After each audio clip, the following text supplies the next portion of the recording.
নিলামবাজার থেকে মইনা বাইপাস পর্যন্ত আসাম ত্রিপুরা ৮ নং জাতীয় সড়ক বলে খাজর, এটা আমরা প্রত্যেকে জানি। আর কিভাবে খাজের একটা নমুনা। বিগত দিনে আমরা এটা নিয়ে অনেক প্রতিবাদ হয়েছিল।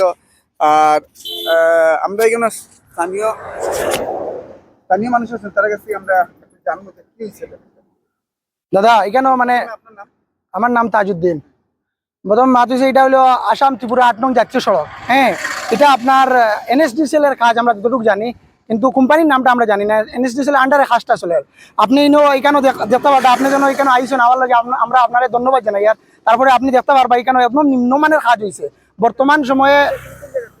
এটা আর আপনার নিলামবাজার টু মইনা বাইপাস অব্দি, বুঝছেন না?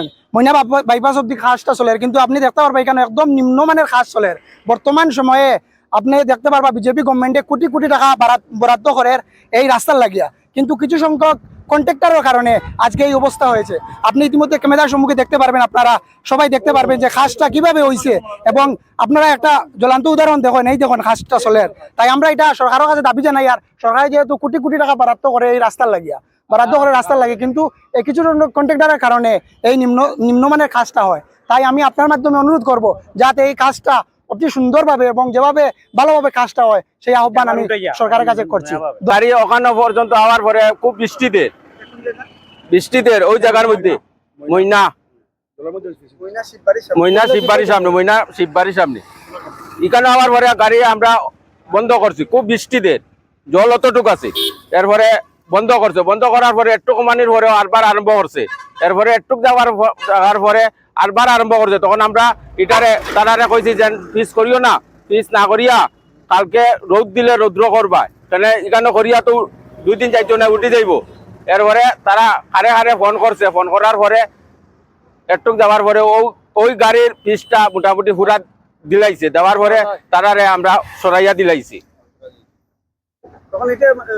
এটা ওখান এটার নিচে জল আছে,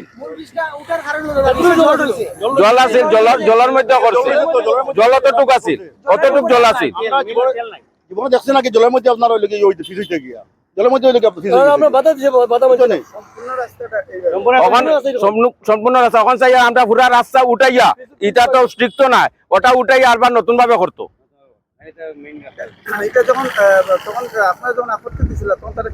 তারা কইছে যে আমরা মাল নষ্ট হয়ে যাব কি, আমরা মাল কিটা করতাম 1.5 লাখ টাকা গাড়ির দাম। আমরা কইছি তোমরা 1.5 লাখ না 6 লাখ হোক, তোমরা অন্য জায়গা নিয়ে তোমরা এটা করো, ফালাই দাও না, চেষ্টা করো। এরপরে মানছে। একটু জায়গা যাওয়ার পরে আমরা গাড়ি ঘুরাইয়া আরেক গাড়ি টিপার মাল আইছে, কইছে ওই গাড়িটা আমরা করি দেই। আমরা না করছি। না করার পরে আমরা সব রুলার টিপার এরপরে পিছর মেশিন সব আমরা সরাইয়া দিলাইছি। রয়ে গেছে, মাটি রয়ে গেছে, জল কাটেন না।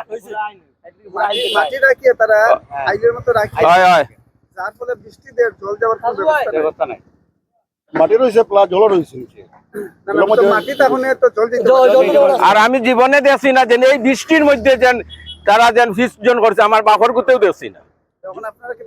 আমরা উঠাইয়া নতুন ভাবে করতাম, কাজ হইতো ভালো হইতো। সরকারে দেখ টেকা, আর তারা কন্ট্রাক্টারি লইয়া আউরি কাজ করিয়া যা, টাকা লুটিয়া লইয়া যা। তারার লগে মাত্রেও তারার মা তো আমরা বুঝি না, আর আমরা মা তো তারা বুঝে না। কইতে কি আইছে তারাও জানে।